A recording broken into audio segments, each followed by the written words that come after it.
Hello, everybody. Welcome to Off the Rack. I'm Sal. I'm Tiffany. It's been a long time since we've been doing a live show about new books, and this episode is no different because the books we're talking about today are new. Air quotes. They're not the newest, but they may be new to you, so it's new to you comic book day. I'm Sal. I'm Tiffany. We're going to be talking about books that came out this past week we think you should check out. We're going to recap, review them, and let you know what we thought about them, and then give you recommendations for books that come out this week. And so that's the show. If you are if you're watching the show live, you can help support the show by sponsoring it by using Super Chats. The Super Chats are used to sponsor the show and allow us to speak freely about what we think and feel about these books. And it helps to go back into the infrastructure of this channel. So, Eat That Horse, for example, helping us out in a big bad way, says, love everything you guys do so far with the daily digital books. I've only been reading Superman, nothing spectacular, but it's nice to be reading again. So that's one opinion of some of these digital exclusive books that DC has put out. This past week, DC put out 6 different books. I think 7, maybe? It was one for each day of the week. I think there were 7 digital books. We're only going to talk about a few of them. Oh. I heard Swamp Thing was not good, so I just skipped it altogether. And also I didn't want to inundate you with like a whole bunch of DC stuff. Mm-hmm. So we're going to talk about, the books that DC put out that they already put out back during the Walmart initiative. Now, these are all digital first issues that DC put out through Comixology, and I'm sure also through their own means. But I found them through Comixology. Yeah. And so we're going to talk about Superman, Batman, Wonder Woman, and Aquaman, and The Flash. We've got our own Justice League. Exactly. And if you so again, for you sticklers out there, you may have already read this already. But that's where we are. But we do have recommendations for books that are coming out next week, at least one of which is actually new. And so we're going to cover that, obviously. There's 2, I think, that are new. You're absolutely right. There are 2. And we're going to be covering those as well. I saw that Marvel made an announcement because we're in this crazy world. Marvel finally had something to say about why they haven't been saying... Well, no. They could have said something about why they've been quiet. They didn't. Instead, they said that they are furloughing half of their editorial staff, which means both of the editors they probably have and employ are going to be, paid, and health insurance going to be provided, but they won't be working on any books at the moment. Mm-hmm. But at the same time, that's kind of it. They just said, we're just waiting. We're just going to wait. But Diamond says May 30th, so we're good. Or 28th? In any case, the NMA, I feel like we're probably going to get all the books back. Okay. I think Diamond's gonna. I think Diamond being in such a vulnerable position, and DC sending a clear message that says you're replaceable. Yeah. Was a wake up call and a little bit of a kick in the ass that Diamond never gets. Yeah. And so it'll be nice to see them. Even if it is kind of a risk, because who knows how many people they need to distribute the books. It's true. But if my local comic book store can ship 100 blind boxes on any given week, they could probably ship thousands of boxes. I guess it depends, because with the blind boxes, there's less of a oh my gosh, I hope it gets here on time, because it's just a blind box, and so it's when it gets here, it gets here. But it's within 2 days. Okay. We're also very local. I don't know. We've been lucky with our mail. Well, a lot of places, other towns near us, apparently they're just not getting mail at all. Oh, that's weird. That's messed up. Yeah. We're very lucky. Bizarre. Yeah. Well, I'm glad that we're lucky to have our own situation. Yeah. So yeah, Tiff the Gray, you want to kick us off? Okay. What do you want me to talk about? Whatever you want. Do you want to talk about Flash since you have it up? Why not? I gotta tell you, this cover does not inspire. No, it does. Well, it's funny because that does not look like the character that is involved with this at all. No. To me, it has a really kind of old school feel. Yeah, or an old school sort of Monster of the Week movie kind of thing. Well, the monster on the cover is clearly not the character in the book. It isn't. I get it. When you're looking at it, it's I get this the interpretation, but it's definitely I don't know. There's a lot happening here where I'm just oh, is this something new? And then it's oh no, it's not. Nope, not at all. Okay, cool. Yeah, it looks like some sort of swamp leech monster. Yes, it looks like a creature from some kind of lagoon. Legit, not what it is. No, at all. Yeah, just nope. Mm-hmm. Nope. Yeah. This is, of course, written by Gail Simone with art by Clayton Henry. Yeah. For the most part, Clayton Henry did not do the cover. No. So, you know. No, I actually like the interiors way more than I like the cover, which is a really nice switcheroo there. Yeah, totally. Usually it's like, oh my gosh, I love the cover art, and then the art is very different inside. Maybe it's not bad, but it's just not what I was looking for. Exactly. No, I'm actually very happy to see the change in this. Yeah. Also, I was interested to see Gail Simone writing a Flash book. Yeah. And, you know, I don't want to get into it. You talk about it first. Yeah. So basically, we start with like we're in the moment now kind of scenario, and then we got to do the let's go back. Oh yeah, very of course. much so. We see the Flash running through a cruise ship. Like, how did he get here? What's happening? Like, what could it possibly be? Everyone's like seemingly like dancing, and he had been dancing. Right. The waltz, it wasn't going well. But it was not. So like maybe it's a good thing that he had become he the was Flash interrupted? and had to go run off to go check out what's happening. Right. The cruise ship he is on has a big hole in it. It's sinking. But how did he get here? I don't know. Let's go back. Yeah. To about a week ago, where Barry is like basically somehow his department or the precinct. Yeah, I'm not sure. I think it's the entire precinct. You got precinct. You got detectives. You got captains. Got everybody.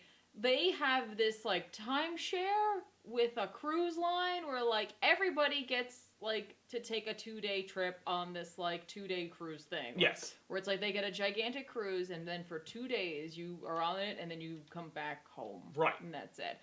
And so it's like he's decided he's going to take advantage of it, and what he wants to do is he wants to invite Iris so that he can use it as like a date. Yes. And, like, he's super awkward about the phone conversation, but, like, she's super cool about it, and it's just like, yeah, that sounds like fun. Yeah. Like, whatever. It was nice. So, like, he's got to wait the week. It's final time for the cruise. They get there. Like, he talks about how great she is. They play shuffleboard. Yes. And they eat. Which are the two things you can do. That's what you can do on the cruise. So they've checked it off. Yeah. They're done. Right. Also, really weird to put out a book that's centered on a cruise ship right now. I know. That was a little odd. But I mean, again, it's not like they wrote it for right now. They just put out a book that happened to take place on a cruise ship. Yep. And then we see like Barry Allen pull like a kind of he's tucked up. He looks like he's James Bond going on here. Yeah. Because now it's like I guess they have like these fancy dinners on cruises where you get super dressed up and then you go there and dance and have dinner. Yeah. Everything you're doing on the cruise involves like a low-key activity plus I'm going to eat something. Those are literally the two things. And so they go and like Barry's like, I'm bad at dancing. Right. I'm terrified of this moment, but I know that this is what she wants to do and like this is what we're going to do and we're going to like connect and what have you, but like it is scarier than like anything he's ever faced before. Yes. Basically. Cute. It's adorable because it's like he had a bad experience before. Like he's just never gotten the handle of dancing, and I kind of like I like that, like being like the fastest man alive, but he's slow on his feet, or like he can't figure out how to like coordinate himself to do that. Yes, which is kind of funny. Yeah. But they don't really get too far into the dance or how possibly horrible he is at it. When the entire dance floor is erupted by King Shark, who is who we saw on the cover. Kind of. Yeah. Yeah, I mean, if you were to point it one-to-one, it's like, yes, he's got the eyes on the side of the head, he's got the jawless mouth, like, yes, but for whatever reason, the cover really evokes, like, creature versus shark. From the shark, yeah, exactly. And I gotta tell you, like, I was like, I always question every time I see King Shark. I'm like, what species of shark is he supposed to be? Is he a hammerhead? Is he a mako? Is he a great white? I always thought great white. This is more hammerhead than anything else. Fine. It doesn't honestly matter. It's kind of more curiosity. Mm-hmm. Anyway, so he's mad. Yeah. He's mad. He's busting it up. Barry uses his ring, gets his Flash costume out. Iris is taking photos because she is a journalist, and so she can't help herself. Mm-hmm. So, but like, first of all, everybody, this is like totally noob mistake here.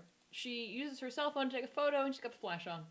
She's in a well-lit area. First of all, you never, like almost never use the Flash on your phone. But it's the Flash, so Oh, there you go. It's the Flash that gets her in trouble. Oh, I mean, there probably is something there to that. This book is pretty deep. Well, I mean, I'm just saying, I'm sure it's like a little, does he get it? Right? I doubt that they're making a Flash joke. I mean, maybe. Yeah, I get it.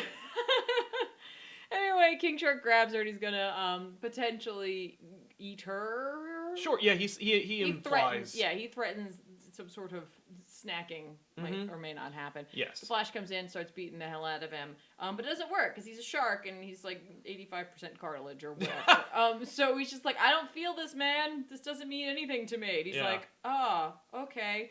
So then King Shark just wails on him once and then jumps in the water, and you're like, okay, cool, problem solved. Yeah, he left. He left. But, like, if you know anything, like, with Jaws, like, literally this is like Jaws. Yeah. It's so much like Jaws.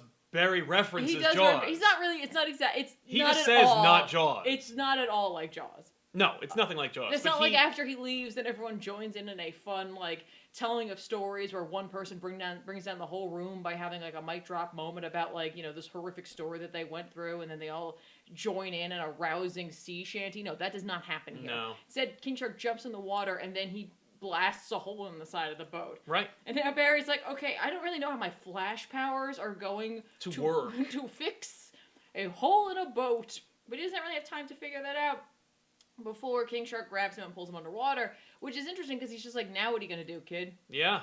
How are you going to run? And I assume that he could still swim fast. Right. But that's like... I don't know. I don't know. But instead, like, Barry is reminded of his dad taking him to see Jaws. Yes. And this moment between the two of them where, like, he's just like, is the shark going to get me, Dad? And he's just... Not here. Like, not here in the theater, but, like, if you go in the ocean. Boy, you don't know. Like, what? Like, what a jackass. That is not... It's not, Yeah, good parenting. Yeah, I mean, like, he does say he's just like, my dad's, like, sick sense of humor. Right. And I mean, like, that is a style of dad joke, I suppose. I get. I mean, it's more like a older brother kind of joke. Yeah, whatever. it is. I'm not gonna argue. So basically, like, Barry realizes that, like, he needs something to push off of, and so he just starts, like, kicking his feet against King Shark's face. So he can blast himself back up onto the boat where he can use his powers. So then, like, you know, King Shark shows back up, and he's just like, get off my boat. This is my boat now. This is my boat. I took the boat, yeah. One of the other cops, like, shows up and is just like, you're under arrest. It's like... And he says something like, good luck with that. You know, like, Barry is like, ugh, bad move. It's like, okay, cool, right, yeah. I guess they had an open bar? No. So then, like, he remembers that, I guess... not from the movie. No. Even remotely. No, he refers to the movie, but the movie is in no way like a parallel or like helps him learn or remember something. No, he doesn't. I was waiting for him to get the tank that he was going to shove into his mouth. Right. But that does not happen. He doesn't chum the water. No. He doesn't use barrels to try to keep him down. Or, no. Can't stay down after 3. But instead he uses his own, like, general knowledge where he's just like, hey, or from some other movie. Right. Maybe Deep Blue Sea, probably. Maybe that's what they went and saw. Yeah. So to tell the, like, cruise organizers to, like, turn all the lights off in the dance hall. Yeah. And so then he brings King Shark in, and then, like, when he gets him in there, it's, like, pitch black, and he has him turn all the lights on, which thus blinds King Shark because he has way more, like, rods and in his cones eyes, or whatnot. and so it, like, blinds him. Yeah. And then he, like, wails on him a whole lot to, like, keep him down. Well, and he threatened Iris. It doesn't really. No. Like, it doesn't really keep him down. Like, he's just kind of like, oh, he's just sad. And then we get the explanation as to why King Shark did this, which was that, like, the cruise ship has been polluting the waters where King Shark lives. Which is actually pretty accurate. Cruise ships are really bad for the environment. Yeah, and so it's just like, you know, they don't, like, every time they come out here, they just dump all their garbage. They pay the fine off for doing that. Yes. And it's just better and easier for them to do it because, like, it's cheaper. Right. And so the cruise ship just keeps doing it. And so then Barry basically is like, okay, I'll bring this up to the authorities, get off the boat. And he does. And then they go and have their dance, presumably. Presumably, yeah, that's the implication. Like, it's such an innocuous story, that I was just like, fine, whatever. Yes. Like, it seemed like it would be, like, if they had done like, and I don't think that they did, in like Justice League the animated series. Yeah. If they had done like small vignettes, right? Like an Avatar: The Last Airbender, Tales of Ba Sing Se, but with the Justice League. Yeah. This would have been one of them. They kind of did that with the Christmas episode. Did they? Yeah, okay. Where it's like Martian Manhunter goes to the Kents. Yeah, but you know what I mean? Like, this just would have been one of the stories where it's just like, here's an adventure of the Flash on his own. Yeah, here's what the Flash does when he's not on the Justice League. Yeah, like that's just how it kind of felt, and so like it was fine. It was a little tongue in cheek. It was just lighthearted. It was it had a very lighthearted tone to it. It was not suspiciously like all ages, but when you know that they plucked it from the exclusive Walmart book, you start to get an idea as to like what all these books are probably going to feel like. Sure. What was funny though is the title of this being all the teeth glittering and sharp. Yeah. It's like kind of like I'm like. Ooh. Which is why, like, when you take that title and you look at that cover, I'm thinking like horror monster thing, and obviously, like, that's like not even close. It's not like really what this was indicating at all by that opening sequence. So no, like, it does have almost it's like evoking a lot of like imagery though, like the idea of like the cruise ship getting struck. It has like the Titanic, I guess, sort of vibe, but I was thinking more Poseidon Adventure. Well, and they make a reference to like we had something, and they're like we're in the Gulf of Mexico. Yeah, like, you can't hit an iceberg here. Yeah, exactly. It's too warm. So yeah, it was fine. It was very fine. It was okay. I had no major problem with it, but it did feel a little like sanitized. I actually really enjoyed Clayton Henry's art. I thought that his character work was good. I thought that his depiction of Barry and Steve I really worked really well. That first page, I really liked the elongation of some of the limbs and like the shape of his head. Yeah, especially he does that. He repeats that when he's like punching King Shark and whatnot. Like, there's a couple of great moments where the elongation, like that stretching of him to indicate speed, really I think worked. I did too. Where it wasn't done so much that like it stopped like fitting in with the rest of the art. Exactly. Yeah.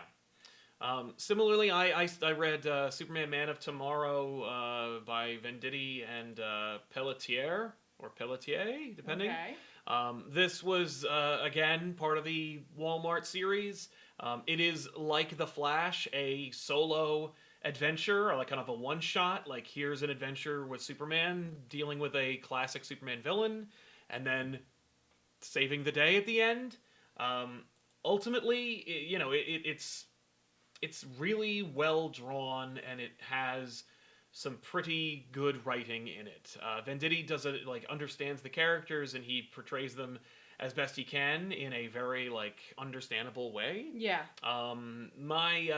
So ultimately the idea here is, and I'll spare you a big chunk of it. Sure, I noticed that they actually put out issue 2 as well. Yeah, I didn't read issue 2. No, that's fine. I'm just saying, I thought that was interesting. Yeah. That they promised a book a day, and then they're like, and also another one. Right. Yeah. For my money, the Parasite is attacking the city. He's juicing on the power grid. Metropolis. He's juicing. Yeah, like literally juicing. Like he's taking the juice from the power. But no, he wants to feed. He's feeling hungry. He's caused a major blackout on what's it called? Metropolis. Mm-hmm. And so Superman fights him. And if you're looking for a classic Superman story in which Superman fights a classic Superman villain you don't really see very often, then you should probably spend the buck and get this, because it's literally just one long action sequence. Yeah. You know what I mean? It's pretty cool. Yeah. If you're looking for... It's nothing like the Tom King Up in the Sky Superman story, where, they're clearly trying to make it all ages, but King's I don't care about that. I'm just going to do what I'm going to do. Mm-hmm. But with Superman, it's a little less obvious, I think. With Flash, it felt very... particularly... King Shark's dialogue, he keeps saying I'm a shark. He does that a lot, but his reasoning for doing it. What was funny though is that I kept thinking in the back of my mind how funny it was that King Shark was in this, thinking about the Harley Quinn show. Yeah. But that these are not for the same audiences necessarily. Right. The idea behind these was to try to reach out to the new reader. Yes. And you know what I mean? And so more than likely most folk wouldn't know who King Shark was. So it was they were just kind of eh. Yeah.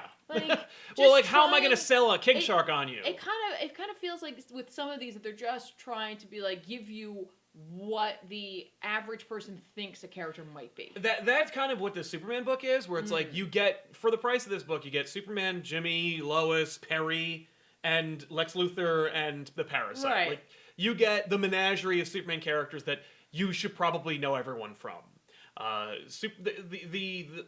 You get to see Superman fight the Parasite, and he does a pretty good job of it. Essentially, he severs Parasite from sucking on the power grid. He distances him. He comes up with a plan. He fights the Parasite in space. Now Parasite's like, oh, you're the only power source left. And he tricks him into going to like the dark side of the moon, where he's like, if you kill me and take all my power, you're gonna be trapped here. And he's like, oh. And then Superman kicks his ass. And he like during the power grid scene, he like promises to help find a cure for him. Yes. And so he's like, and I said I would, so I'm going to do what I can. So like Superman is inspirational in this story, and there's actually the standout scene isn't him fighting Parasite, although art-wise it probably is. Okay. But there's a sequence where because of the actions of Parasite, Metropolis is plunged into darkness and lack of power. Right. And so Superman like flies down there to talk to Jimmy and Lois, and what he ends up seeing is like a crowd forming around Superman because they're like, what are we gonna do? Oh. And so Superman like flies up into the sky and he says like, okay everybody, like I'm gonna go solve this problem, but I need you guys to stay down here and take care of each other. I need you guys to be my Superman action rangers. Yes. And so he's like, everybody's gonna have to buddy up and check on a neighbor and make sure everyone's okay. And so, like, there's a lady who's just like, my husband and I were separated. And this, like, younger teenage character is like, I'll help you find him. And, like, the hospital is understaffed, or at the very least, like, our equipment is screwed. So, like, people go off to the hospital to sing or to help. And it's like, it's actually only one page, and he only does it for, like, 4 panels. But it does this, it's a very, like, inspirational kind of, like, sweet Superman story. Right. And it showcases the reason why Superman works, or why people like him in the first place, for what is essentially like a really short book. Right.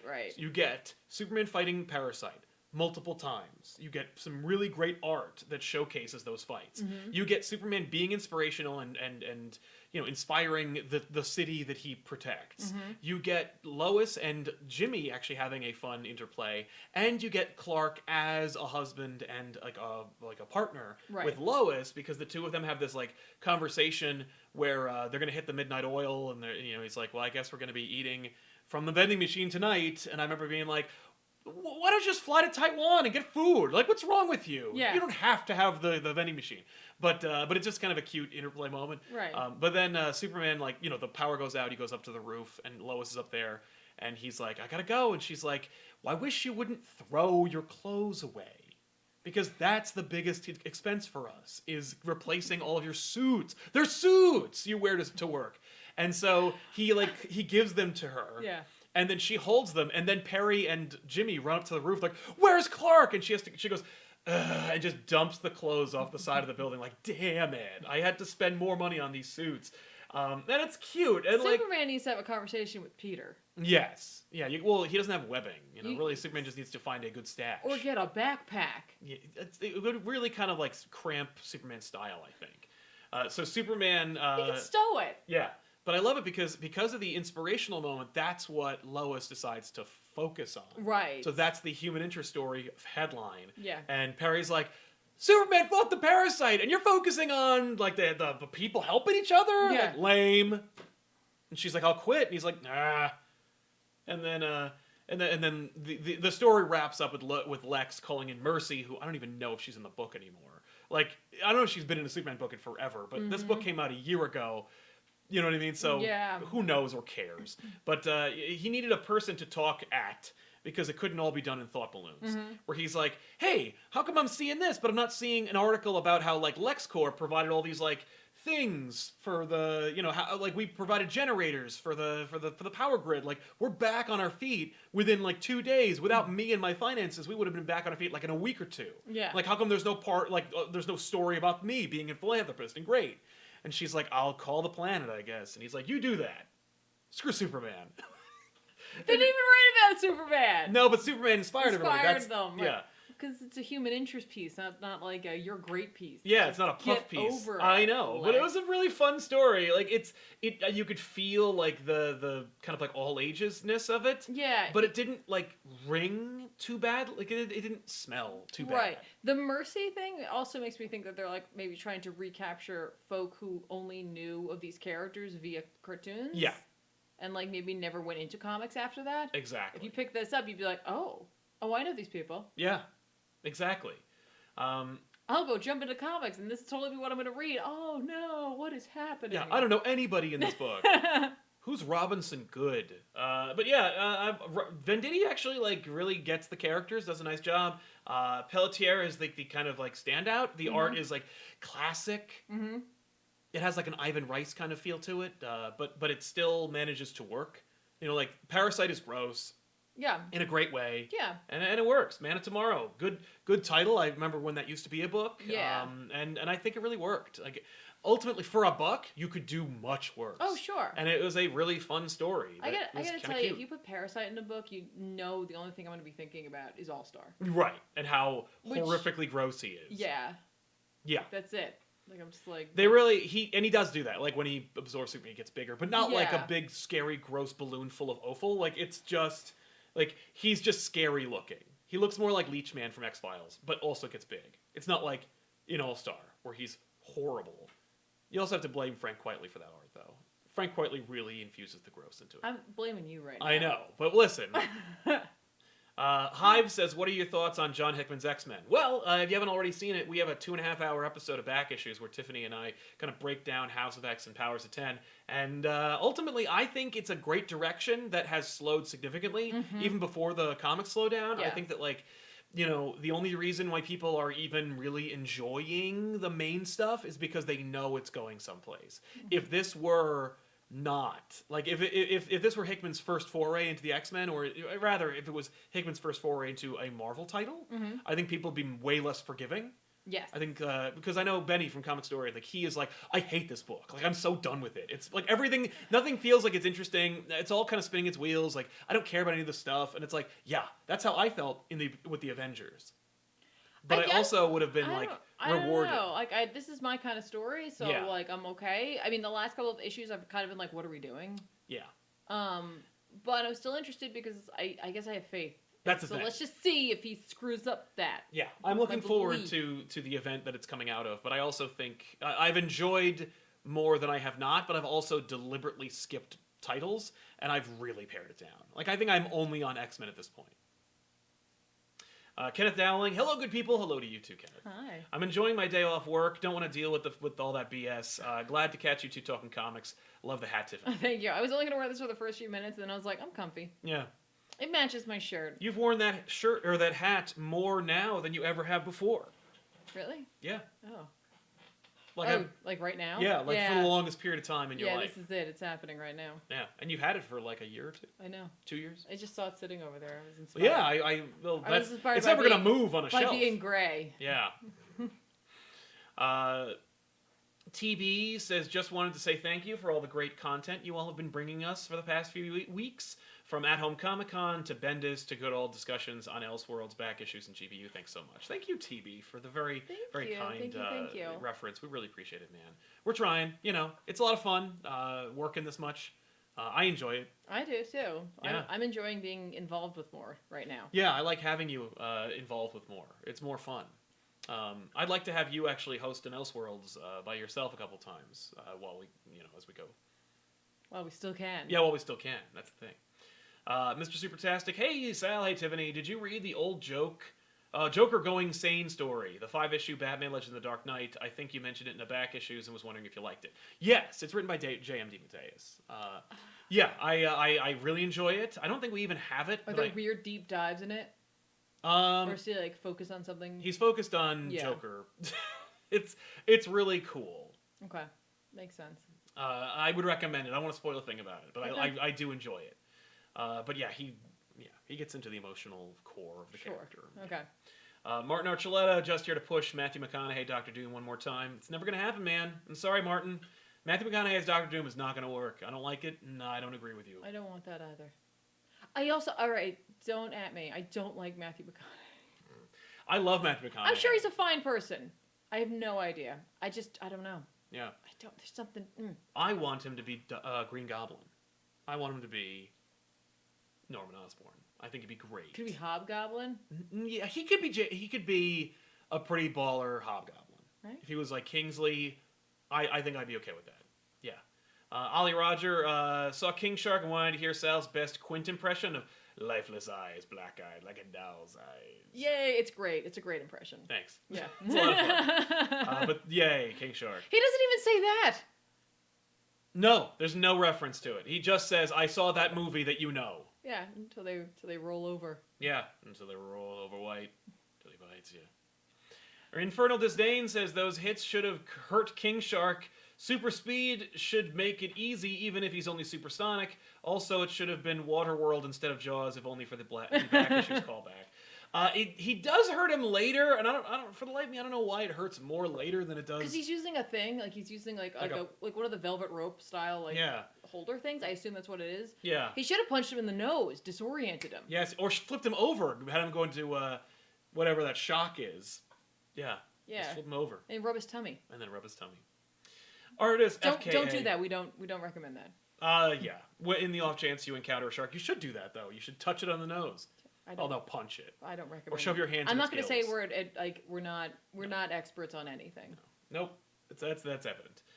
Artist FKA Red just got a Switch. Wondering if you've played Ultimate Alliance 3 and is it worth my money? If you don't even have a Switch, then have $10. Thank you very much. We do have a Switch. I did play it the whole thing. Yeah, no, it's not. It's really not. I got to tell you, it's not. The campaign is a hodgepodge of what they think that the movie-going audience would want to see.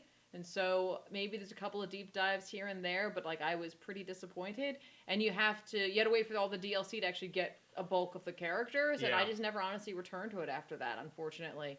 If it's on sale, maybe good discount, maybe I would take a look at it, but I would check out some other folks' reviews, honestly, before I made that purchase. If you played the other Ultimate Alliance games, you're not going to get that same experience here. No. But if you didn't, maybe maybe you'll like it then, because you won't have something to compare it to. What do you recommend for the Switch? Breath of the Wild.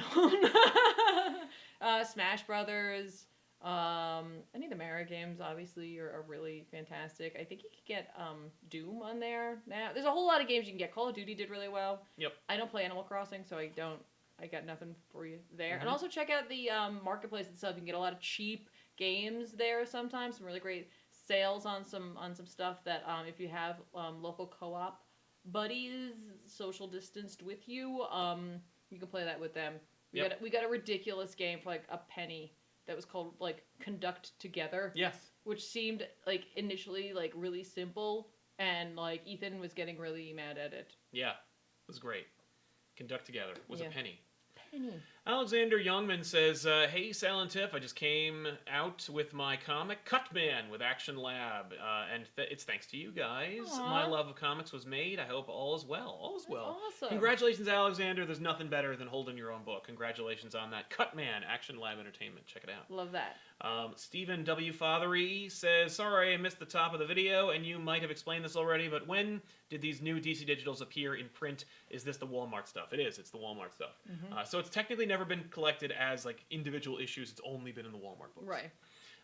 Tanner Matheson says, just about to buy some more books. Batman Universe, Superman Last Son, Aquaman 52, Volume 2, and Suicide Squad Rebirth, Volume 3. Have a nice day. You too, Tanner. Those are all great recommendations, by the way. If you're interested in those books, I would recommend them as well. They're all good pickups. Mm-hmm. We have them all here in the office. I was going to indicate, but there's nothing behind me. There's just posters. Internal Disdain, Powers of 10 is for me, like Age of Apocalypse was for Sal. Also, Warner canceled the Superman game that was in development by Rocksteady. That's right. Apparently, Rocksteady pitched, or at least was in development with a Superman game, the guys who made the Arkham Asylum games, and Warner said no. I don't understand how they could do that when they could make a show like Titans, and they could think they have any kind of authority on quality control. They just said no? Yeah, they just said no. And it's well, then you've ruined any chance of there being a good Superman game for the next 25 years. Maybe they said no for right now because of they're looking at their numbers and the fact that they can't afford they probably can't afford to shell out something even if they know it could do well. Yeah. Because when you invest in a video game, it's not like an immediate return. Like they have to wait quite a while to be able to get that return, and maybe right now they don't feel comfortable doing that. So maybe it's not totally canceled. Maybe it's just like once things pick up. I don't know because I have no information. I'm just trying to make everybody feel better. Yeah. I also felt like Powers of 10 was a big fat waste of time, though. Thank you. Radical Radish, the artwork of Spider Cell and Tiffany Supreme. What'd you say? I thought it was a big waste of time. Powers of 10, like, it's an alternate future. It's never going to happen. And if it does, I don't care. I don't find that interesting. I just know that it's, like, integral to the story. But, like, I don't care about alternate futures. Well, I think it was very interesting. I know. And that's why you covered it. Getting in that a episode. further, look into why I covered that book. Radical Raz, the artwork of Spider Cell and Tiffany Supreme is just too adorable. Happy Monday. Thank you. Yeah, did an incredible job drawing that. Yeah. We have the original pencils as well. Yeah, that's like the print. Awesome. It's really cool. Brandon Chandler says, picked up Doctor Strange into Shambhala thanks to Tiffany. It's great. It is great. Right? That's another DeMatteis book. Yes, it is. It'll probably be the back issues we do when Doctor Strange inevitably comes out. Brian Rowland's enjoying the extra content. Thank you all and keep it up. Thank you very much. This is not extra. This is the show. Well, but we've also been doing extra content, and you've been doing some podcasts late at night. Yes. That go away afterwards. Yeah, I do those like late nights with Sal sometimes. And I did an extra gaming stream on Saturday. You did, and it was super fun. It was. Dan V900 says, At Home Comic Con was great. I finished Starman a week ago, and what a great series. I feel like it's underappreciated now due to being difficult to get. Jack and Ted Knight are two of my favorite characters. Nice. We have one of the Starmans. I think it's from the 90s. Like in trade. That's cool. Nice. I have nothing else to say about that. And The Real Manos, just helping us out. Thank you so much. Thanks. Let's jump into some comics. I guess we could talk about Wonder Woman, Agent of Peace. Okay. Wonder Woman, Agent of Peace is from Amanda Conner and Jimmy Palmiotti with art by, it says Miranda, Inaki Miranda. This is a story in which Wonder Woman and Harley Quinn team up for dubious reasons, and then at the end, she doesn't take her to jail. It's a cute little story that could have easily happened at any point during the Conner Palmiotti run. It is very much cemented in that, so if they were like, make an evergreen story, they made Wonder Woman evergreen, and they made Harley Quinn, like, just integrally connected to their run, which, no complaints, that's fine, everybody likes that run. I also, so let's talk about this one. Did you read this one? Yes. Okay. Sorry. No, it's all right. I was reading comments as well. Literally just like Wonder Woman, she catches wind that there's this like real estate scheme going on. There's a bad guy who's making areas crappy, so then he buys them up for lower rates and then flips them. So she's there to take care of him. He reveals that like that's just the tip of the iceberg of his evil schemes. Yeah, but he does it in like a really ridiculous, like, haha, like, oh, could she be here to take me down for this or possibly that or all these way worse things. And she's like, nope, I'm here for the real estate scheme. Which, I mean, like, is, like, hilarious because it's, like, you always see that, like, on, like, Law & Order or whatever, where it's, like, someone's done something horrific, and then they get them for, like, a parking tax ticket. evasion. You know what I mean? Yeah, Like, they're exactly. like, okay, we got them. Right. Now they're not going anywhere. Yeah, exactly. Now we'll hit them with the other thing. Right.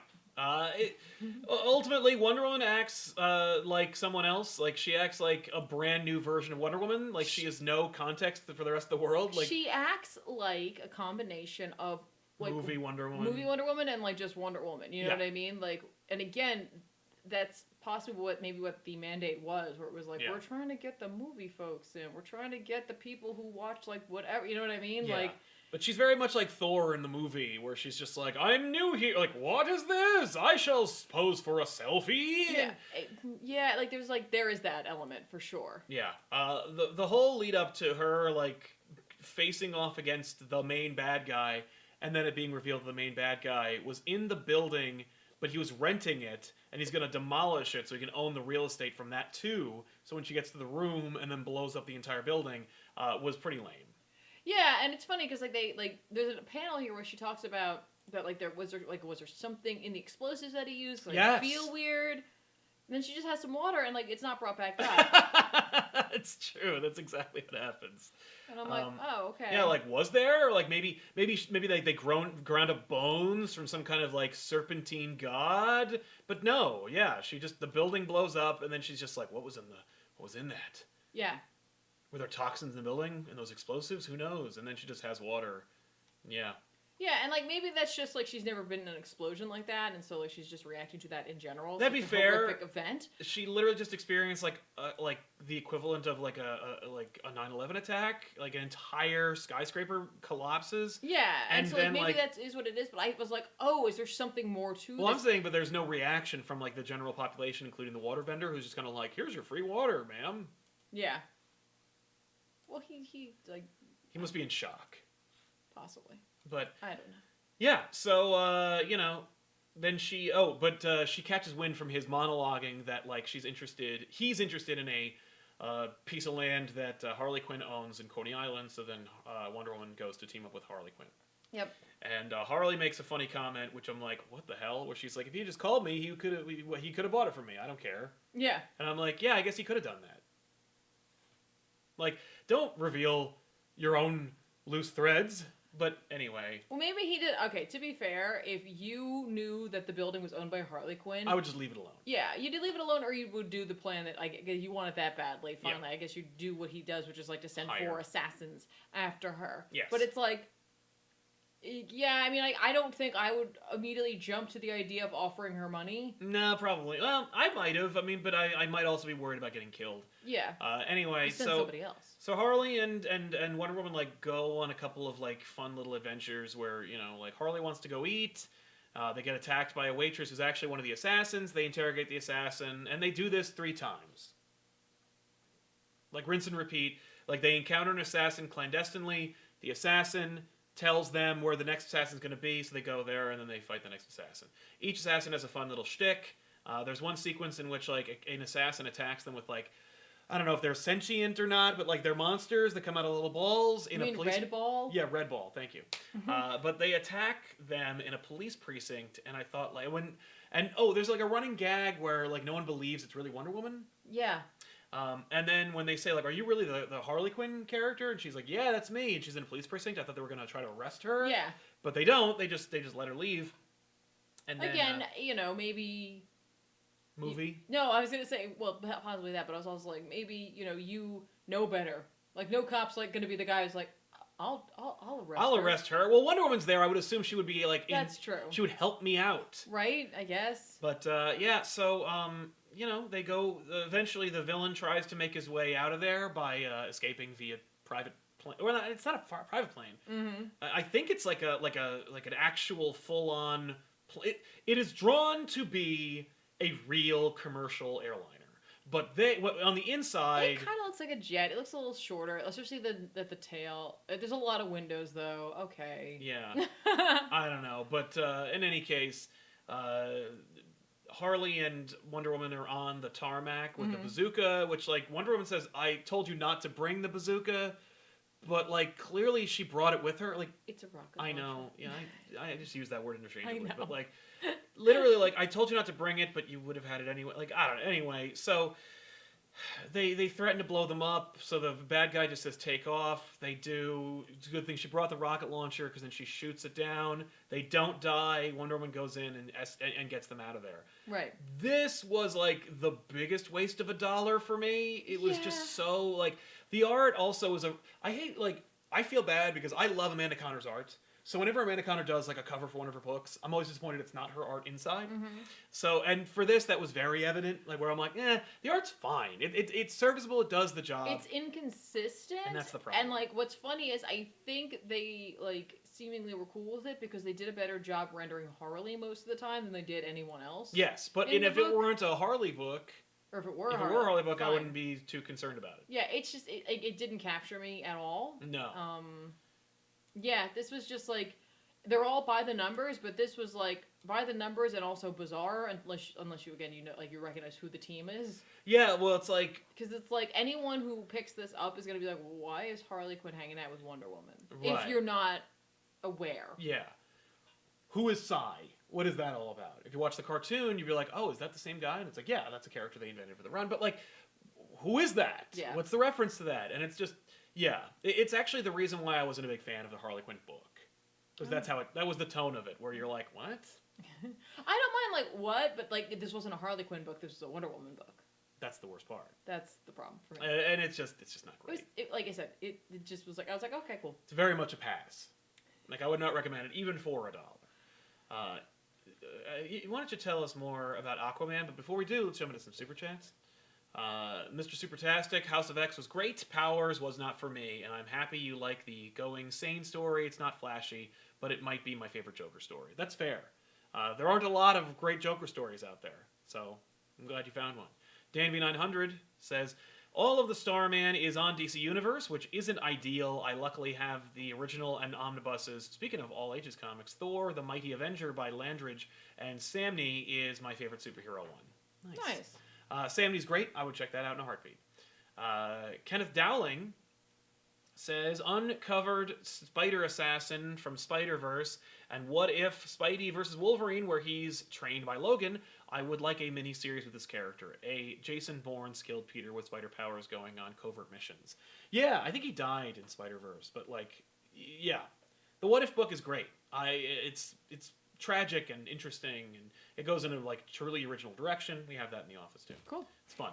Algie Try, the lifeblood of the show is the awesome ComicPOP community and their cold hard cash. Eagle, I think, is what we're looking at here. So thank you very much, Algie Try. I agree. You guys are the star of the show, honestly.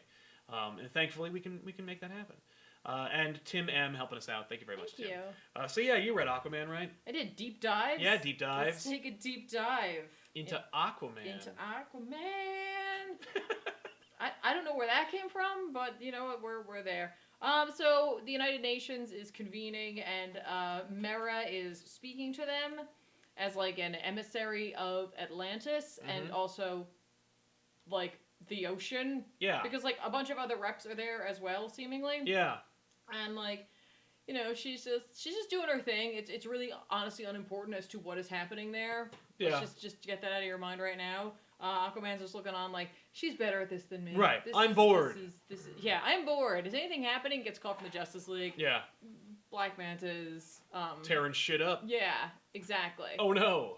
I love this page of Black Manta being here at the Museum of Unnatural History, because I love this reveal because there's so much happening. There's a woman in the background just like screaming, there's people running, there's a child yelling, there's balloons floating away, and someone has lost a shoe. Yes. Like there's a lot happening on this page. A lot happening here, and I'm like, what happened to Shoe Guy? Right. What happened to Shoe Guy? Right? Does he have his other shoe? Is he dead? Did Black Manta vaporize him? I don't know. But he's using his little like harpoon to like attack people via their smartphones. People, of course, taking video of Black Manta, being like, "Oh, it's Black Manta! Look at these attacking." He's cool looking. Take picture. Yeah, take picture, take video. Like, you know, throw on Reddit, get karma. And so like he busts into the museum. The security like goes after him. Obviously, that doesn't work at all. Nope. He just beats the hell out of them, and then he's just like, he talks about like his dad, where he's just like, "Hey, did you see the movie?" Let me just refresh your memory a little bit here. And again, this could also just be like okay, they didn't cover Black Manta super a lot in the Justice League cartoon show. No, but I don't think he's even in one episode. Right, like at all, or if he's like in the any background. of it, really? Let's like when you think about it like that, like no, your only context if you don't read comics is the movie. Yeah, and so like that's bad. it. So like I assume they threw this in there to be like, okay, if you're aware of Aquaman, maybe you're aware of him from like way in the past. Like a Super Friends kind of thing, and maybe you're like a parent picking something up for a kid, and so it's like you gotta be able to contextualize this. But like honestly, his story not really, I'd say, super little kid friendly, because he's just like, my dad was taken by the sea, and not just sea, by Aquaman, and I hate him, and I want to kill him, and I'm gonna get him. That's pretty standard. That's on brand for Black Manta. It's very on brand. It's very on brand. But you know, really to me strikes me as like a desire to connect a couple of media here, or at least two, like a movie to a comic in a way. Right. And he's there in order to snag a new weapon, which he says like has been labeled incorrectly for like the wrong people, and like he's like, this is not an Amazonian artifact. This is actually like from under the sea, or not a Themyscirian artifact. Excuse me. But instead, it was like given to the Atlanteans by the Myrmazons, and it's actually the sporting snare. Okay. Because it looks a lot like Aquaman's hook hand Right? harpoon. But it's not. I mean, like, you draw a harpoon, you probably, you know what I mean? You're like, immediately going to think of There's that. only so many ways you can draw a harpoon, That's I true, guess. yeah. And so, like, he's going to steal it and he's going to use it because, like, it has the power to, like, kill anybody and, like, you know, make a king bleed. And I mean, like, really, anything sharp could do that to some degree, I'm sure. But, like, fine. He wants this. Aquaman shows up and they start to punch each other a bunch, and then Aquaman's kind of like, hey, look, I'm like not only trying to like stop you from hurting people, but I'm also trying to stop you from hurting you, because like this like weapon isn't what you think this is. You know what I mean? Like, this is not a weapon that you just want to use. Like, you seriously think that like I let this be here and I mislabeled it and like whatever, and I wasn't just doing this on purpose? Yeah. Like, you're not supposed to use this. And he's like, yeah, but I am. And he uses... Oh, but I never listen to you. Yeah, I'm not going to do that. Like, what? No, you just say anything. Yeah. You just say anything, because I'm going to win. And here we go. And so he takes it and he, like, stabs it into Aquaman's chest. Yep. And it goes through, and like, he's just like, ha-ha, I got you. And he's just like, yeah, you know what, though? Like, I'm not afraid of it, though, because I respect the power. And he, like, grabs it, and then, like, Black Manta is like electrified, seemingly. Yeah. And you're like, what the hell is happening? And then he's just like, he's freaking out. He's like, my head hurts, my stomach hurts. Like, it's like I'm starving. And you're like, what? And he's just like, oh yeah, no, this thing is actually not a weapon of war. It was meant to be like something that always provided food for civilizations. Right. And it actually ended up tearing the Myrmidons apart. And so, like, we hid this to prevent it from destroying other people, because you're not meant to use it for what you used it for. Right. And so now you're cursed. Ha ha ha ha. And that's what I was trying to stop from happening, but you didn't listen to me. So it's not really my fault. Yeah. It's not really my fault. And earlier he does say he apologizes for his dad. He's Right. like, I don't want to apologize. I want blood. And technically he got it. Like, he did make him bleed. So it's like, you let it go. Right. So then, like, he gets arrested. Black Manta gets arrested, and, like, he's, like, perma-starving. Yep. And then Aquaman takes the weapon, returns it to the seas, where he's just like... I guess I can't leave it in a surface. Yeah, it was ocean bad. in I a shouldn't have left it museum. there. That was a mistake. Yep. This one, to me, is a little more, like, hardcore. Yes. In a way. Like, there's something about it where it's like, this might just kind of, like, a lot of it might go over the head of a younger reader. Totally. You know what I mean? Like, this, like the reason for the antagonism, like, what this curse really does. Yeah. You know, like, there's just a lot to it. Yeah. Oh, I didn't say who it was done by. No. It's a Steve Orlando as writer, and Daniel Sampere for pencils. Yeah, I really dig Sampier's pencils in this. I really like it a lot, and honestly, I really like the colors. Yeah, too. Like, me too. The whole team. Yeah, the team really like actually delivered a pretty, like, for me this is on par with the Superman book, like in terms of like a good a good depiction of the character, and also like I think this actually feels like a contemporary Aquaman book. Yeah, there's definitely like something like modern about the way in which everything is rendered and colored in particular. Yes. It's just kind of slick looking. Like, I dig it. Thing, yeah. Because like it has that like modern sensibility a lot to the colors and to the inking, I'd say. Yeah. But there's something that really grounds it in the way that like they depict Aquaman as like, you know, a little like, he's not like old, but like there's a grizzledness to him, a little weathered. There's a little Jason Momoa in there. But he's not just doing Jason Momoa, which is where the art would definitely fall on. Yeah, but I mean, I kind of dig this because like, does it possibly, to some people, maybe undercut Black Manta because he's just like trying to smash and grab, but like also has like an end goal? Yeah. But like, I think it adds like, you get an idea of who he is as a character, right. I guess. Like, I on think like so. the basis of levels where it's just like, you killed my dad and like, it's never going to be enough. I just want to get you back so badly. Yes. Yeah, and it's going to be my Achilles heel every time. Right, and naturally what I dug about it was this like concept of like this like, you know, this lore. Yeah. And this like mystical like weapon. I was like, oh, I really enjoyed this. I had a nice time. Also right. Myrmidons. I think I've never heard of. I didn't look it up because I was like, you know what? I don't want to know. I don't want to know because like, one of two things is going to happen. One, they don't exist, and that's a shame, like right. in any other book. Yeah. Two, they do exist, and it's not what I have in my headcanon right now. So I was just like, I'm just not going to look. I assume they're underwater Themyscirians. I'm totally going to look this up. Yeah. Okay, go ahead. Super Comic Fanboy 616, have you ever listened to the latest Word Balloon podcast? No, I don't listen to Word Balloon. Jeff Johns said that he and Peter Tomasi are working on a pitch for a DC story. There you go, I don't have to listen to it. What do you think it is, and what do you hope it will be? Superman, obviously. That's the one I'm looking for. I hope that the two of them work on a Superman book. It'd be great if it was an ongoing. I doubt it will be, but I'm down. So there you go.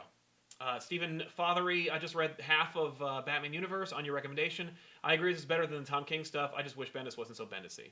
I don't know, to each his own, I guess. I mean, I'm glad you're digging it, or at least you read half of it. I think that it's Bendis at his best. I think that it's like way less indulgent. There are no like goofy words he uses. There's no like juvenile toilet speak in it. And I think it's just fun as opposed to like goofy and self-indulgent. Kevin Kruger, Tiffany, did you ever get to read Gaiman's Black Orchid? Yes. Yes. Sorry, I'm trying to like.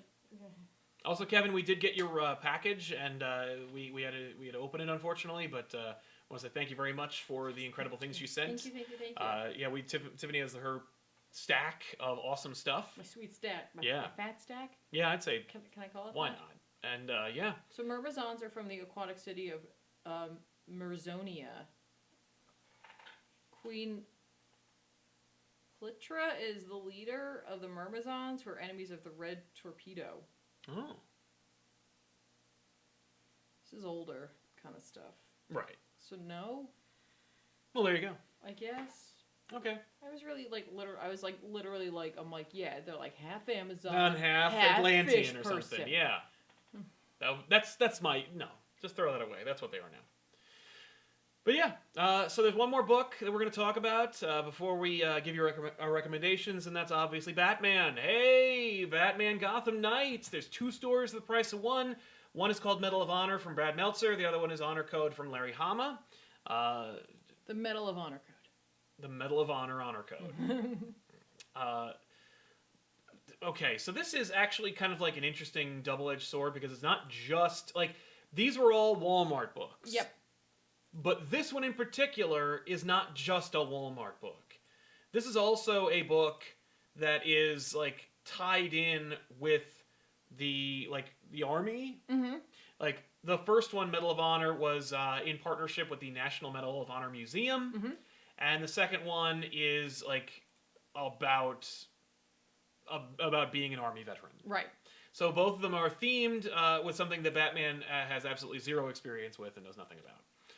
But it is like it's like one of those like specials, right? You know, as opposed to a here's the Batman book. But like they could have reprinted like the Kevin Smith book from like Detective 1000 or something like where it's just like here you go, which is just Kevin Smith doing a story. Like these are stories that were written specifically, basically asked by the armed forces. Mm-hmm.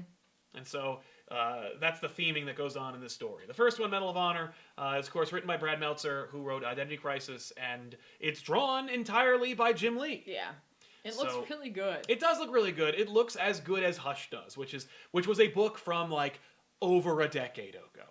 Actually, 15 years ago, if not more. Wow. Like, and he draws just as like it looks just as good. The coloring isn't there like it was.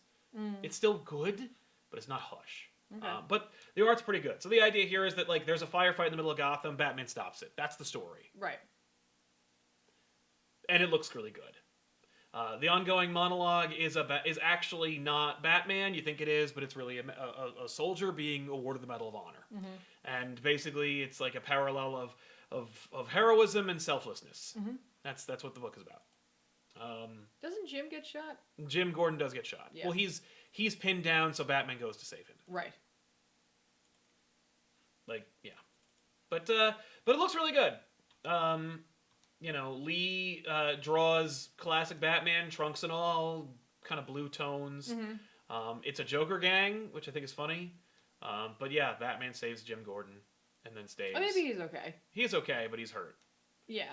And then it like parallels with the other story. With the other story. Yeah. And and it's punctuated by a quote which I'll share here, which says, "You just got to try to do everything you can when it's your time to do it. It might be you tomorrow. It might be me tomorrow. It might be all of us tomorrow." And it's like, yeah, it's a nice story. Yeah. Like, okay. It's a nice story, and like honestly, like it's just nice to see Lee draw Batman that well. Yes. again. Yeah, it's not just a bunch of covers. It's actually a story. Yeah. It's a little like he's not like really swinging, but he is delivering the story that he was asked to deliver, which I really enjoyed. The next one is Kathy Kane, aka Batwoman, during the time when she was in the military academy, and she goes on a mission. You want to talk about this one? No, go ahead. She's brought in. She's a badass. She's great. Her commanding officer doesn't believe in her. She thinks that she's like not very good for no reason. Although could be because she's a woman. I don't know. And Kathy kicks ass. Their whole thing is they're trying to get in to like an entrenched area and extract a high value target. And they prefer to take him alive. Her officer would rather just be done with it, just kill him and move on. And he really digs himself in there. So Kathy uses her skills to to get closer, and then uses like the bats in the cave to kind of flush him out in this kind of like really fun. The best part of it, of course, is the sequence that like kind of like silhouettes a bat behind her to indicate that she's gonna be Batwoman, which is like it was a cool story. Yeah, there's a lot of military speak in it, and my assumption is it's accurate. Not being a military person myself, not knowing too many people in the military who actually like still talk about it, I can't speak to it, but there's a lot of that in there. The thing that punctuates to me, the thing that I was like, oh, it's kind of fun, was when Kathy does succeed and she brings the guy in and she says, I got him, and he goes, what do you want, a medal? Like, who cares? Like, he doesn't learn his lesson. Yeah. She doesn't care he doesn't learn his lesson because it's not about him. Right. Cool message. Yeah. Also, Larry Hama. I haven't seen him write anything in a long time. Right. Like, good on you, man. This isn't a Batman story. So it's like, okay, you put in a Batwoman right, but this book. was honestly for like a different reason, and so like these two at least link together through the theme. Yeah, through the theme. So I think it works. Yeah, I think it does too. But I think you'd be surprised if you were like, okay, 2 Batman stories for the price of 1. Like, I didn't even realize because of like the coloring, because like the cover's blue, the lettering is blue. Like, I didn't even notice that there was another story in here until I got to the next story. Right. Well, I will say like with this book in particular, like they just use this image. Yeah. Like, it's inside and it's here, but that means that it's like, oh man, like Jim Lee's drawing Batman. Oh man, Jim Lee's actually drawing Batman. Like, yes, it's kind of it's really exciting. Yes. I feel like this cover's it's just an image from the interior. Yeah. That's too bad. Because like it could have benefited from a cool cover. I feel like like maybe they were just like, this is it. This is what we wanted for the cover. You put it on the inside, so we'll just use that. We're just gonna have to use which it. Is fine. I mean, like, it has all it does all the staples. He's on the gargoyle. The Gotham is there. He's in an action pose. There's lightning. Like, yeah. No, it's true. It ticks all the boxes. Yeah. And I guess I'd recommend it. It's very much an unconventional Batman story from what you're used to if you're reading Batman at any point over the last 10 years. The Batwoman story is a fun added bonus. I hope it is a good indication as to who Kathy is. I don't really know. Like, I haven't read Batwoman in forever, and even then, like, I only read it like in that first volume. Yeah. But it's cool. Like it's fine. It's not what I look for in a Batman book, but it also wasn't. It was expertly done. Right. Plus, like you said, hey, Jim Lee. Drawing interiors, neat. Silverstroke 123, ComicPOP Robs. By the way, nice hat. Thank you. Thanks, Silverstroke. I agree. Both points. Kenneth Dowling, I've been financially stimulated as of late. I wanted to give you extra for support, and congrats to Alexander Youngman on getting his book made. Right? Thank you, Kenneth. I appreciate it, man. And congrats again to Alex. Yeah, nice job, man. I love that you guys support each other. Yeah, it's really nice. Ollie Roger, do you feel like there's an inherent quality to lower tier characters like Daredevil in that he gets to keep all his character progression, unlike Spider-Man, who always feels like backsliding? I think it's a combination of factors. For one, I think it's like the Stan Lee-ism of like, we got to roll back, everything's got to go back to where it was. With the lower tier characters, as I pointed out a number of times, particularly in our Heroes in Crisis episode, like part of the tragedy of what like King did to all those characters was no one was doing anything with them before, which means no one's going to do anything with them. No one's going to bother to resurrect them now. Right. So no one can do anything with them except bringing them back. All of them have to come back through a resurrection story, which is kind of hacky. And yeah, they're just going to be stuck there. Mm-hmm. Like they are a casualty of what you wanted to do with a bigger story, and so. But part of the added fun of that is with the lower tier characters or the smaller characters or the less popular characters, conventionally speaking, is that you get to have a stronger impact on those characters. Yeah, I would say also that part of the reason why more often than not they get to keep most of their history is because they may not have as many books. Yeah, You know yeah. what I mean? Daredevil has one title. But when you have a smaller character who maybe occasionally has a run and then it goes away, it's easier to keep all that stuff because not as much has happened. Exactly. So those are just a few. Those are like 6, I think, or 3. we missed 2 of them. We missed 2 of them. We didn't talk about Swamp Thing. We didn't talk about the like all ages. Oh yeah, no, I didn't know, and I was never going to. DC superhero girls. Yeah, no, I was not going to do that. I agree with that title. I think it's great that it was part of the rollout. Mm-hmm. But like it would be unfair for me to review it because it's like I'm not a little girl. It's not geared for me. What do you want? Nobody wants to hear what a man in his 30s thinks about DC superhero girls. Like our audience isn't that. I'm not gonna convince a bunch of girls like kids to read that book. I would like to. Okay. But I don't. They're not watching the show. Well, we dropped 2 books this week. How long have we been going? We've been going for an hour. Well, see, and then that worked out anyway. I know. So No, it worked out fine. And I heard Swamp Thing sucks. So I also heard that. And I didn't want to. I didn't want it to be bad. didn't want it to be bad. Exactly. But we do have recommendations for books that are coming out this week. We think you should pick up that are new. Yeah. Well, there's a bunch of things that are being reprinted this week. Yeah, Batman 89 is coming out. But if you missed your opportunity to grab those, you get a second shot. So there's something there. But DC does have 2 titles that are coming out. They are both Black Label books, folks. So they may not be for you. I apologize for that. If it's not your kind of thing. I love this on sale date. I know. Versus this FOC date. Yep. FOC, April 27th. On sale, May 20th. What? So, in theory, The Dreaming number 20 will be coming out. This is the ending of The Dreaming from the Sandman universe under Black Label. Yep. So you can grab that if you've been reading it. I would say if you have not, you may want to skip it. This is probably not the book to be jumping on with. No, I probably wouldn't. Yeah, fair enough. But have you? Yeah. I have not kept up. No. I'll be honest. Now that it's up to 20 and it's over, I will go back and I ended up just trade waiting. Yeah. You know what I mean? Definitely. I'll be honest, once more of the Hill House books started coming out, I was like, I can't keep up with this right now. And I have to give it attention because they drop Spurrier drops a lot of stuff that it's like, okay, this needs my attention. Yes. And so I'm just gonna have to trade wait for the second half of it. I think so, yeah. I think you it's definitely got the first. I can't remember how far. I was pretty far into it and I was like, okay. Right. And then also if you had been reading the Hill House comics, one that we didn't really talk too much about, Daphne Byrne. I talked about the first issue of it. Number 4 is coming out. It's 4 of 6. It's up to you. Yeah. On this one. Did you see who's drawing it? No, I didn't. Oh no, never mind. What? Okay. It's Kelly Jones. But I thought that was. Oh yeah, no, that I did know. I'm sorry. Yeah, no, that I knew because I read the first one. Yeah. And this is the kind of stuff that he's suited for, 100%. Right. Drawing horror, kind of grotesque kind of things. I'm totally down for. Yeah. So. That's it. I mean, again, you can pick up obviously some of the reprints. Yes. Now, are they doing more of the digital first this week? I think so. Yeah, I saw a bunch of them that you could pre-order. Which I'm not maybe so. Oh, you know what? That's what it was. Superman Man of Tomorrow came out today, number 2. Yes. So this week, if you liked some of these titles, you could continue to look for the rest of the digital first coming out this week for $1 a piece. That's right. Yeah. Based on and the funny thing is, I don't know how many of the creative teams that were on it last are going to be back for the next one because I don't know if they did a bunch of them. Right. That's true. What if so? I would at least look at them. Yeah. Just because to see. Who knows who's working on Wonder Woman now? I don't know.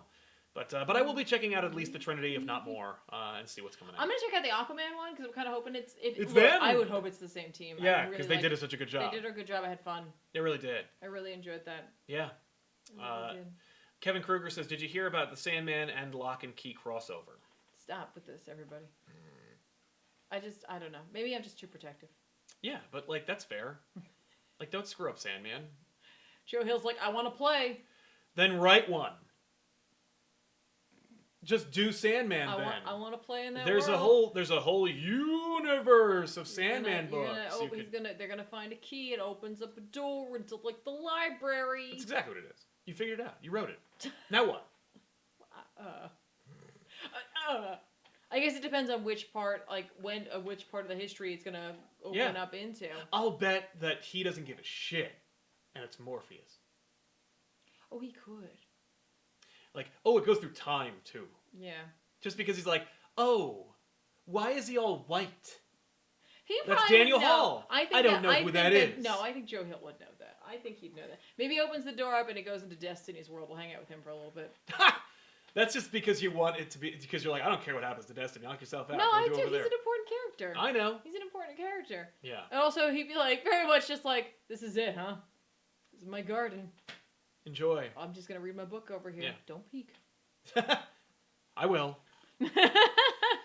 But from here at ComicPOP, we got a lot more coming out. Tomorrow we have an Elseworlds that I pre-recorded with Mr. Sunday Movies. Unfortunately, there's not a lot of video.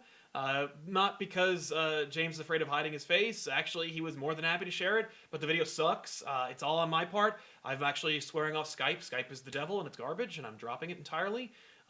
This is the last straw. Like, the fact that it screwed up the video with James, I was like, eat my ass, Skype. So we're going to be doing something else instead. We're going to be using other stuff. But, like, there is crisp, beautiful audio between myself and James. It's a really fun episode. We're talking about Alan Moore and Frank Miller movie adaptations. So hopefully you'll be able to check it out. We're going to try and make it, like, live. I might do a premiere. We'll see. And it's a lot of fun. Back issues, obviously. Extra Elseworlds. I've got more interviews planned. Hopefully, if we are able to do it, still in May, we're going to have a live episode with JMD Mateus. You can ask him your questions. Nice. We're going to do that in the future. And I'm lining up a few more extra guests as we go. But otherwise, I've got 4 episodes of back issues cut and uploaded and ready to go. Not to mention the ones that we are yet to shoot. One of which you were kind enough to host, which is very exciting because that episode is Mr. Miracle. So if you are looking forward to us talking about Mr. Miracle on this channel again, or for the first time, if you've never caught us talking about it when it was coming out, you get the second longest episode of the show. Yeah, I was like, there's no way this one's not going to be a long one because that book, and like I feel like we didn't get in depth. No, we never really did. We only talked about what happens. We just talk about what happens, but we talk a little bit about the subtext. But the fact is, I wanted to leave it so that it was like you had a handle on what was happening. But at any point in time, I highly encourage you to stop watching the episode and purchase the book. Yes, which we will make available. And honestly, like even after, like I still recommend a read. If you're like, nah, I don't care, and you hear the ending, and you're like, you know what, I still pick it up because trust me, there's way more in that book. Than what I talk about. Right. There's a lot more coming out. That I'm really excited about that one. You did a great job. I had a great fun time making it, cutting it together. So we got those. Of course, you stream video games on Tuesdays and Sundays around like 5:30, 6 o'clock. Yeah, tomorrow we'll be on around like 5 o'clock, and we're gonna go back to Silent Hill for a little bit. We finished the game the other day, and now we're gonna be going into the Maria storyline that was released for the 360. Nice. So I've only played that one time, and I'm excited to go back. Yeah, and apropos of Maria, you also did a little bit of a cosplay shoot. You were Maria, and those pictures can be available over on your Instagram, instagram.com/TheRealZoobs. It's a really, really great post. I think you should check it out if you haven't already. And, of course, you can follow her on Twitter at TheRealZoobs as well. If you want insights and funny cat gifs and actual conversation about independent comics. If you think that I'm a plebe and don't know what I'm talking about, at least follow TheRealZoobs because she knows what she talks about. And she's not too hard on the eyes also. Liam Gibbons says, ComicPOP and Mr. Sunday is the dream crossover, the Marvel DC crossover comics YouTube. Thank you. I don't know who we are. I'm happy to take either one. I love that comment. Thank you very much, Liam. And we're trying, I love James. I would do anything with him. For him, I would die. I would die for James.